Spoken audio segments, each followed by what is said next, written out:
بۆ ڕێزلێنان لە خەبات و ماندووبوونی مامۆستا عومەر شیرەمەڕی لە بوارە جیاجیاکانی پەروەردە و خەباتی پیشەیی و مەدەنی و بزوتنەوەی ڕزگاری خوازی میلەتەکەماندا بە سوپاسەوە پاش ڕەزامەندی ئەنجومەنی شارەوانی سلەیمانی و کاکامەران بەڕێوبەری باخچەکانی سلەیمانی ئەم باخچەیەیان تەرخان کرد بە ناوی مامۆستا عومەر شیرەمەڕیەوە.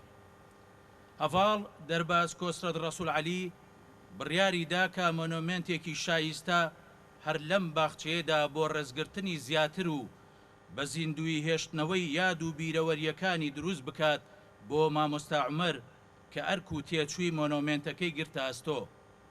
ئەم کارە هونەریەش لەلایەن هونەرمەند بەختیار هەڵەبجەییەوە دروست کراوە.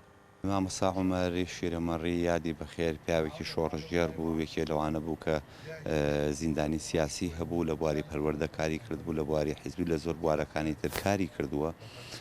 بەداخەوە چ پەیکەر چ مۆنومنت ناتوانێت پاسوخی جواب وەڵامی ئەو زاتە بداتەوە، چکە پیاوێکی ئەوەنە چالاک و بەڕێز و جوان و خزمەت کار بوو.